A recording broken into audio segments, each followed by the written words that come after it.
Morning, সবাই কেমন আছো? আশা করছি সবাই অনেক অনেক অনেক ভালো আছো। আমিও অনেক ভালো আছি। আমার আরেকটা ভিডিওর সাথে তোমাদের সবাইকে জানাই ওয়েলকাম।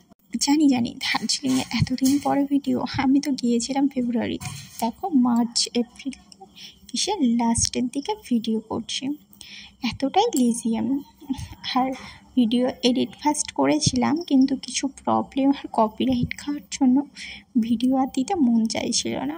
কিন্তু তারপরে ভাবলাম যে ডিলিট হয়ে গেছে হয়তো কিন্তু কিছুদিন আগে পরের ফোনটা হাতে নিয়ে দেখি ভিডিওগুলো সবগুলোই আছে।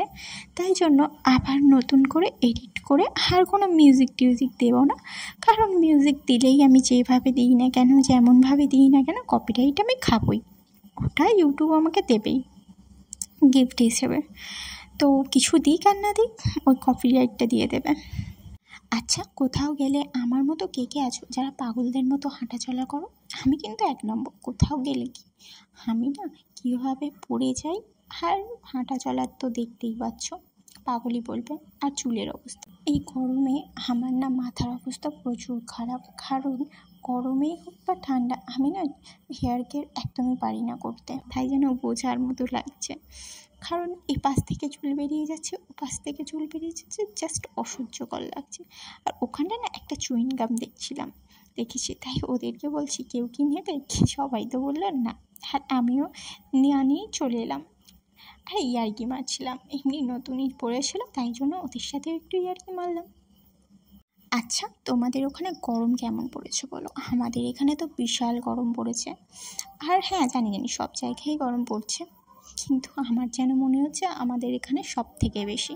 কিন্তু হ্যাঁ, আর একটা প্লাস পয়েন্ট হলো আমাদের এখানটায় গাছপালা প্রচুর থাকায় কলকাতার মতো অত গরম পড়ছে না। আমার না মাঝে মাঝে এখন আফসোস হচ্ছে যে কেন আমি শীতকালে গেলাম, এখন কেন গেলাম না। এখন যদি যেতাম তাহলে কিছুদিনের জন্য অন্তত এই গরম থেকে রেহাই পেতাম। আমরা ফেব্রুয়ারিতে গিয়েছিলাম, তখন ওখানটায় এখানেও ঠান্ডা ঠান্ডা ভাব ছিল, ওখানটায়ও খুবই ঠান্ডা ছিল, সেটা আর বলার কথা না। দুটো করে সব জিনিস পরতে হয়েছে, সেটা ছাড়ো। তো এখন গেলে মনে হতো যেন ভালোই করতাম, তাই না? তোমরা কি বলো জানি। আর এই জায়গাটা না অফ সাইড, এখানটায় তেমন কোনো লোকজন ছিল না, তেমন কোনো কি একদমই ছিল না। কিছু ওখানকার লোকাল লোক ছিল। এটা একটা সব রকমের পাহাড়ি গাছ।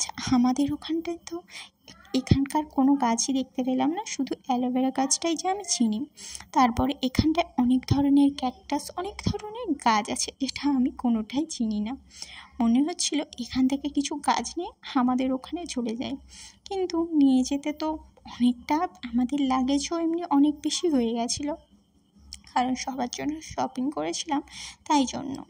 আর লাগেজ পুরো ভর্তি হয়ে গেছিলো, তাই আর কিছু কেনা হয়নি, কিছু কিনিনি। বয়ে তো আনতে হবে, তাই না? সেই জন্য এখানটায় ঘুরে ঘুরে গাছগুলো দেখছিলাম, আর তোমাদেরকেও একটা দেখিয়ে দিই। আচ্ছা, কেউ কি এই গাছগুলো চেনো? আমাদের এখানটায় তো এগুলো খুব একটা পাওয়া যায় না, আমি তো দেখিনি। আর ওখান থেকে আমরা ম্যাগি খেয়ে বেরিয়ে পড়েছিলাম। ওখানটা একটা ছোট্ট দোকান ছিল, সেখান থেকে খেয়ে খাওয়া দাওয়া করে বেরিয়ে গেছিলাম। আর এখানটায় না জায়গাটা এত সুন্দর লাগছে, কি বলবো, অন্যান্য জায়গা থেকে সব থেকে এই জায়গাটা ভালো লেগেছে। তাই জন্য বরকে বলছিলাম যে আমি একটু মুখটা বাড়িয়ে থাকবো, আমাকে ভিডিও করে দাও। কিন্তু কীরকম একটা ভিডিও করে দিয়েছে, যেই ভিডিওটা আমার একদমই পছন্দ হয়নি। আর ওরা এখানটায় এসে চা খেয়ে নিচ্ছে। আমার চাই হয়ে যাক, আমি না চাটা খুবই কম খাই, না খাই বললেই চলে। যখন একটু গলাটা বসে যায় তখনই খাই। আমার চা লাভার নই, কিন্তু আমি একদমই নই। আর এই জায়গাটা দেখো কি সুন্দর লাগছে না? পাহাড়ে যাব আর মোমো খাবো না তা কখন হয়? আমি যেন পাহাড়ে গিয়ে ভেবেছিলাম যে পাহাড়ে আমার দিদিভাইরা আগে গিয়েছিল, তারা বলেছিল পাহাড়ের মোমো নাকি খুব সুন্দর খেতে। তাই আমার তো মোমো লাভার, আমার তো মোমোটা খেতেই হবে। মোমো ওখানে খেয়েছিলাম, কিন্তু আমার ঠিক ততটাও ভালো লাগেনি। স্ট্রিট সাইডের মোমো তো, তাই জন্য কিন্তু আমার না একদমই ভালো লাগেনি। আর এই জায়গাটা, এটা না আরও ভালো ওগুলোর থেকে, সব থেকে মোটামুটি পাহাড়ে যেখানটায় যাচ্ছি মনে হচ্ছে সবগুলোই ভালো। আচ্ছা, আমাদের এখানটায় যদি পাহাড় থাকতো কত না ভালো হতো বলো। কি সুন্দর ঠান্ডা ঠান্ডা মতো থাকতাম, সারাক্ষণ জ্যাকেট ট্যাকেট পরে একদম ফ্যান ট্যান চালাতে হতো না, কি আরামসে থাকতাম। আমার মাঝে মাঝে না এটাই মনে হয়, আমার মতো কার কার এরকম মনে হয় বলো। জানো, ছোটোবেলায় আমার মনে হতো যে যদি এই ঘরটা নিয়ে অন্য জায়গায় গিয়ে থাকা যায়, সেরকমই এখন মনে হচ্ছে যে আমি যদি পাহাড়টা তুলে নিয়ে এখানটায় চলে আসতে পারি তাহলে হয়তো একটু ঠান্ডা কমবে। হ্যাঁ, জোকস। ছোটোবেলার ভাবনা আর এখনকার ভাবনাগুলো সম্পূর্ণ আলাদা। আমার সাথে কে কে একমত জানিও। এখানটা পাইন বনের মাঝখানে ব্যাপক লাগছিল, আর এখানটায় উঠতে উঠতে তো সবার অবস্থা প্রায় খারাপই হয়ে গেছিল।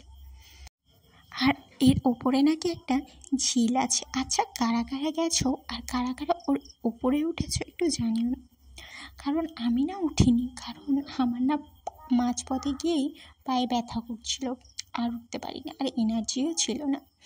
এখানটায় না ওখানটা পাহাড়ি বাঁশ দিয়ে একটা সুন্দর মতো করেছিল ছাউনি, সেখান দিয়ে বরকে বলছিলাম একটু স্লো মোশন ভিডিও করে দিতে, আর আমাকে করে দিয়েছে। দেখো কীরকম ভিডিও, তাহলে ভাবো কেমন রাগটা হয়। আর এই জায়গা থেকে ভিউটা দেখো, জাস্ট অসাধারণ লাগছিল। আর আমরা ওখান থেকে বেরিয়ে পড়েছিলাম, পরে সবাই মিলে একটু এনার্জি ড্রিঙ্ক খেয়ে নিয়েছিলাম, কারণ কারোরই এনার্জি ছিল না সেই জন্য। তারপরে আমরা খেয়ে নিয়েছিলাম ভাত আর কিছুজন মোমো। খাওয়া দাওয়ার ভিডিও করতে আমি খাবার দেখলেও সবই ভুলে যাই। আর আমাকে কেমন লাগছে জানিও, আর ভিডিওটা ভালো লাগলে চ্যানেলটা সাবস্ক্রাইব করে পাশে থেকো, আর একটা শেয়ার করে দিও প্লিজ। আপাতত সবাইকে জানাই বাই বাই।